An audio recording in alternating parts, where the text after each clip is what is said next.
Folks, welcome to the Jake Feinberg Show. We're here in Carlsbad, California with a dear friend and a guy that I've spoken with many times telephonically on a myriad of issues.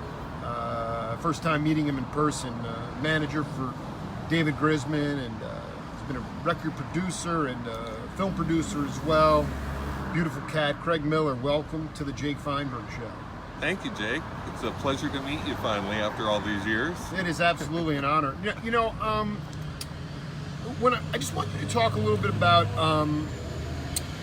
what role, if any, you played in getting Dawg and Spud Boy Garcia back together. Well, it's kind of funny because prior to them actually getting back together, a promoter had contacted me and said that he wanted to see if he could put together Old and in the Way and get Jerry and David and the boys together. I contacted David and talked to his wife at the time, Pam Abramson, and said, something to her. And then later he and his wife went out to dinner, and I got a call from the dinner restaurant that they were at, David freaking out, saying, "Why the hell are you trying to do, don't you try and do, this may be the straw that broke the camel's back." Just totally upset. Not into it. Well, it was the way I think his wife had said it. Always in the delivery. Yeah. And so then we talked about it, and he's just, was very upset because he still blamed Jerry basically for never getting paid for producing Old and in the Way and royalties, and it sold hundreds of thousands of copies.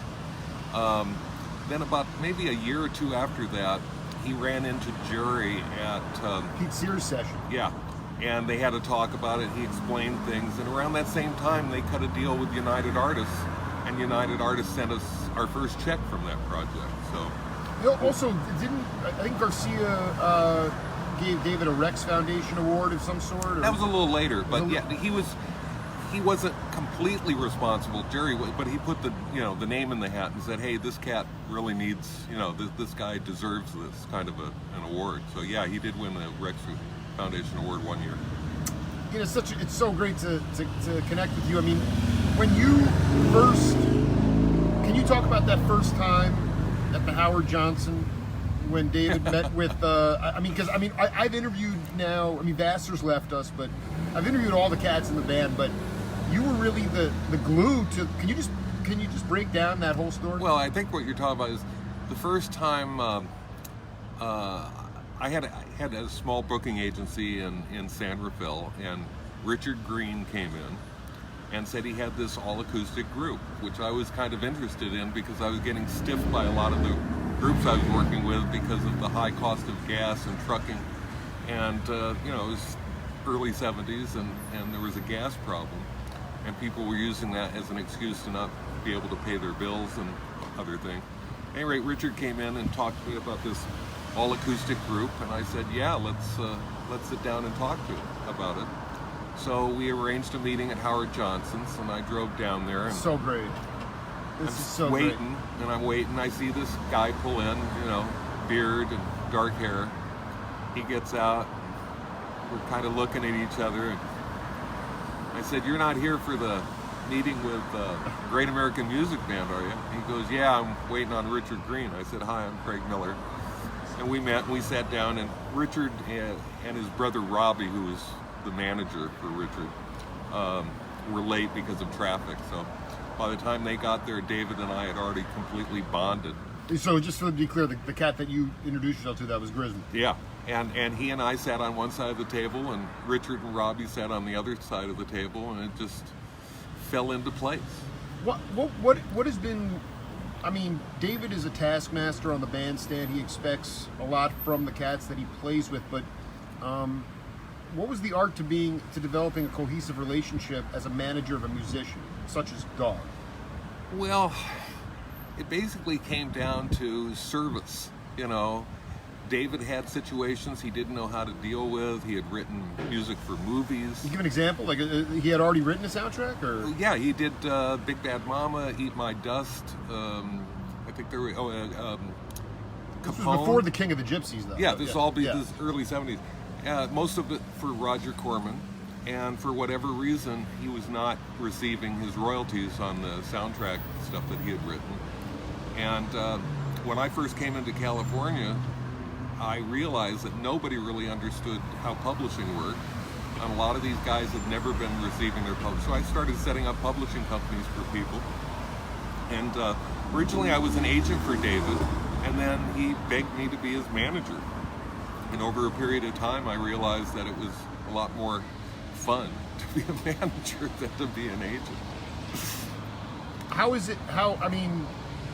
How have things in your mind in the industry, not the record industry, but as far as managing, can you articulate how it's changed over time? Well, it went back to what it was in the 70s. Back in the 70s, people would get record deals with majors or whatever was there. You'd never get any money for that. And if you were lucky enough to cut a good deal so you could get your actual LPs or CDs, whatever it was, at some kind of cost, so you could sell them on the road, that's the way you made money. Now you sold merch on the road? Yeah, absolutely. Unbelievable. That was the only way you made money back in the 70s. I mean, you'd break even on your gigs usually, and the merchandise would pull you over the top if you were lucky. That is so refreshing. That is so good to know. And because that's what's happening now. That's exactly. David's out there with it's all gone back to square one. I mean, that's how people, but people have cut deals for their records with, independents, and they're making some money on that if they keep the costs down. But the old ideas of spending $50,000 to $100,000 to make a record and then paying it back at $1.50 or $2 a copy sold doesn't make any sense. So there has to be a new paradigm for all of this. A lot of cats are having a ball seeing you here. I mean, can you talk about some of the session work that you did? Well, you were in a band, obviously, playing cover tunes. We talked about that. But as a drummer, what did you get up? Were you a guy that played in front of the beat, on top of the beat, behind the beat? I was a jazz drummer. You were a jazz drummer? Yeah. So, I mean, the first band I was ever in was sort of like a Ramsey Lewis trio. Like a post-bop kind of thing? Or? Yeah. Piano, bass, and drums. A lot of brushwork, It's beautiful. I had a lot of different sticks that would make different sounds as opposed to, just bashing away. But as time went on, I was much more focused on sort of like groups like Return to Forever, and had a couple of groups that were playing, original music of that nature. And then my back went out, and that's what made me sort of come to David Grisman's music, because it was sort of like Return to Forever acoustically. Unpack that for the audience. I think it's brilliant. And I mean, there was no trap drummer.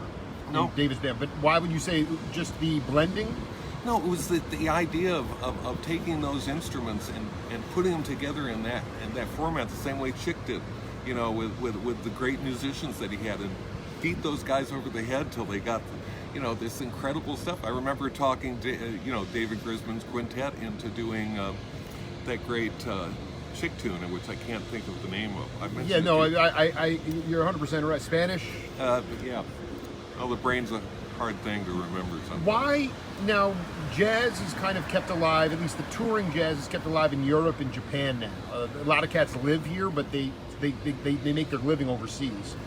How did David get into the Japanese market? Because they did some prolific tours over there. Japanese market has always appreciated the same type of. They're big bluegrass fans.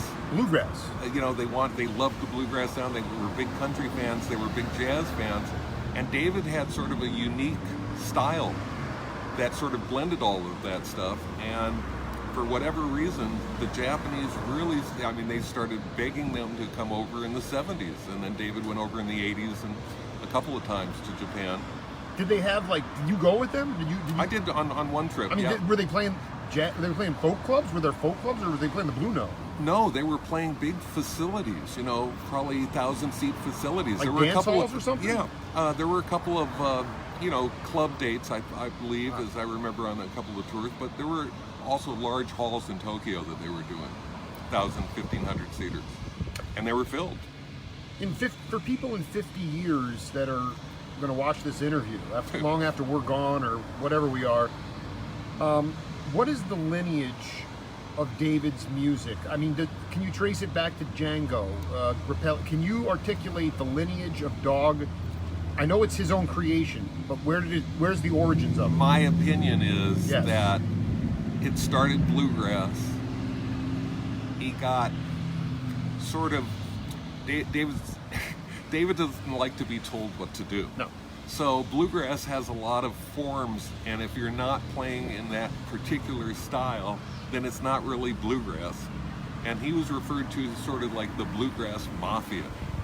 You know, Someone called me a mafia guy last night. I know what that means. I mean, so you get your kneecaps. Yeah. Kneecaps. In 1979, we put out the Hot Dog album on A&M, and it was a little bit more jazzier than the Kaleidoscope Eddie Gomez is album. on it. I love that album. Yeah, but it was very similar. It was very similar. And I remember being at a festival, and a guy came up to me from Voice of America radio and said, "Hey, when's Grisman gonna put out another one of them great albums?" And I said, "We just did. We just put out the Hot Dog album." I'm not talking about that jazz stuff. Oh. And somehow he had made that it wasn't the same, that we had turned it into a jazz thing as opposed to whatever the original Kaleidoscope album was.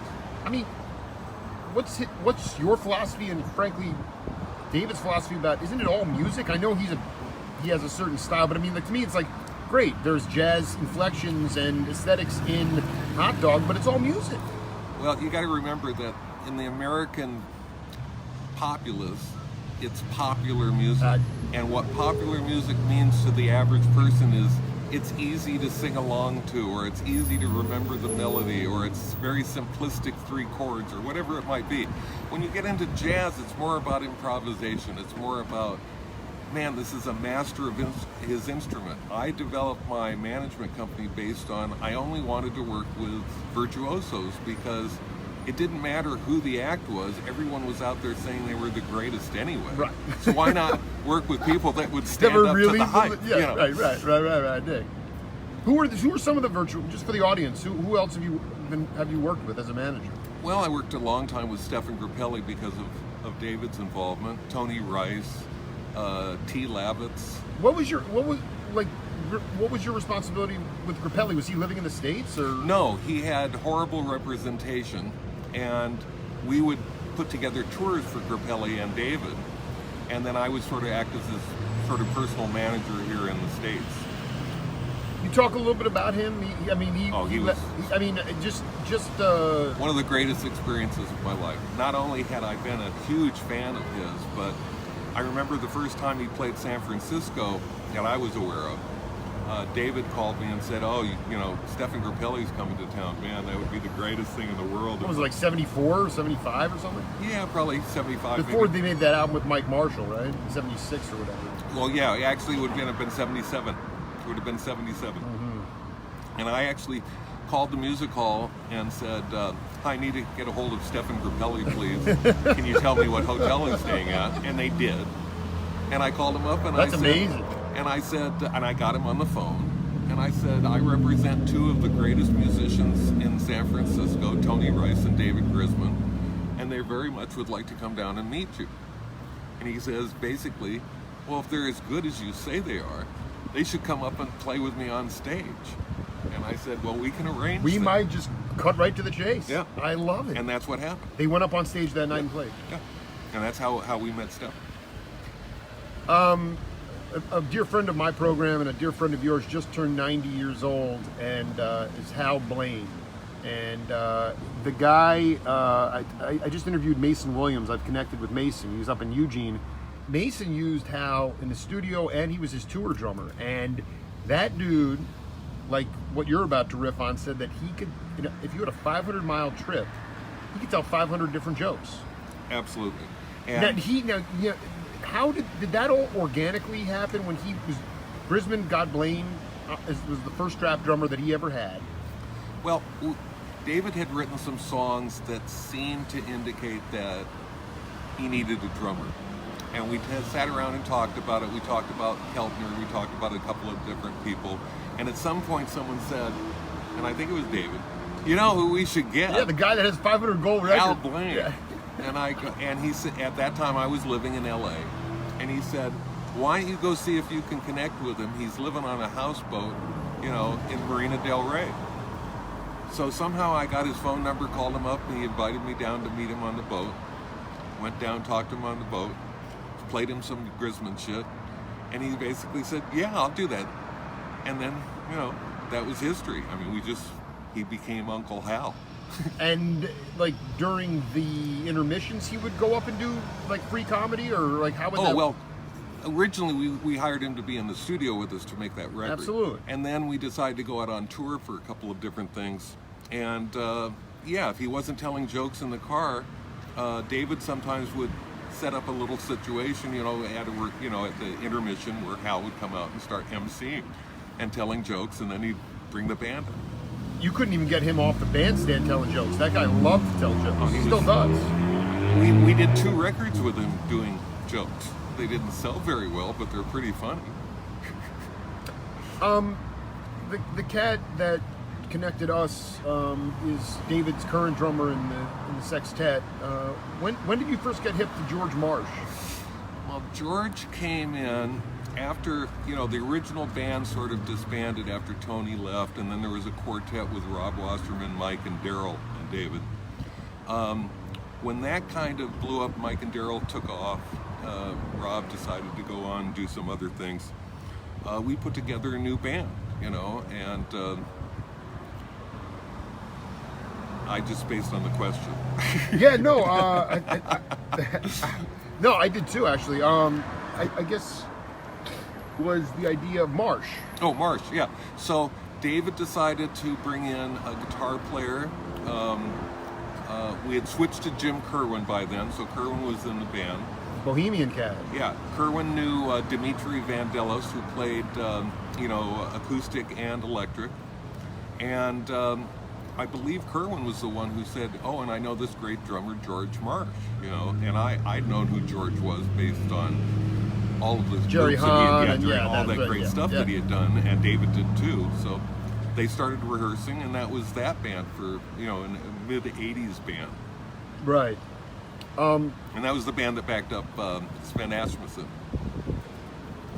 You know, the guy is currently on the road with this wonderful singer, Steve Parrish, is telling stories, and he's telling stories about the dead and the history of the dead and his accomplishments. And I'd like you to talk about the first time that you encountered Steve Parrish.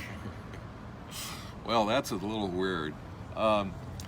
The first time I encountered Steve Parrish, I was actually the promoter of a Grateful Dead show in Omaha, Nebraska. Oh, wait a minute. Whoa, really? Yeah, I don't think you know this one. No, I don't, dude. I love this. I was working with Paul Gongaware at Concert Ventures and had arranged to bring in the Dead. And we were notified about a week before the show that the Hells Angels were going to be doing security for us, whether we liked it or not. 1970 or so? I mean, yeah, 71. That's amazing. There was no police security. Well, give me a minute. Yeah. There was going to be police security and fire and all kinds of other things, but the Hells Angels informed me that no, they were, you know, the band's personal security, whether I liked it or not. And as a result, the police tried to bust the band during the show, and the Hells Angels stopped them from going backstage. And as a result, Steve Parrish came to me and said, wow, you did the greatest thing ever. If you ever get out to California, let me know. And basically, I mean, I became friends with Parrish at that time. Wait, hold on. I missed that. Just because you allowed the Hells Angels to... Well, I stopped Jerry from being arrested, and the whole band from being arrested, because the Omaha police had designs on taking the band down. But they didn't want a confrontation with the Hells Angels, so they backed off. And then during the Grateful Dawg, you reconnected with Parrish at that point? Well, no. Then once I got out to California in '74, I started working with Jerry and Merle. I was their agent for a long time. With Con and Billy Vitt, and you were booking those gigs. Right. Oh my God. And so then I'd run into Parrish periodically from that. He didn't work that band, but he worked with the Dead and occasionally would be involved with certain things. And we became friends, but then we didn't see each other for almost 20 years until, the 90s when Jerry and David started doing Warfield shows. And I remember walking in for that first show, and Steve looked at me and I looked at him, and he pulled out a great big joint, shoved it in my mouth and lit it. We smoked it. At the end of the, we're talking small talk about this, that. We get done with the joint, Steve looks at me and he says, "Oh, by the way, we're donating David's fee to a charity that Jerry's real into. I hope you don't mind." And without skipping a beat, I reached into my pocket, pulled out a bigger joint than he had given me, and I said, "I think you need to smoke this." And about halfway through, he put his arm around me and said, "You're okay. We got no problems." You've always learned how to deal with people. What are you still learning about in your profession today? I'm learning how to relax. Yeah. Oceanside is conducive for that? Yeah, the greatest thing I ever did was move out of Los Angeles to Oceanside. It's peaceful, it's beautiful, and I love the people down here. And it's like anybody else doing remote business. If you have a phone and an office and a computer, it doesn't matter where you are. But being in that Los Angeles hubbub of craziness, as I was mentioning to you before, most of the people are not happy and they're not nice. Yeah, you try to smile, you're not getting one back. Yeah. Craig Miller, and David did the same thing. He moved out. One day he told me it took him almost an hour to drive into town because of the traffic, and he moved out of the Bay Area and moved to a small town in Washington State, and he couldn't be happier either. well, that's the Bay Area. That's a whole other beast. But what an honor, man. It's always great to talk to you telephonically. You've helped me through so many times, connected me with so many cats.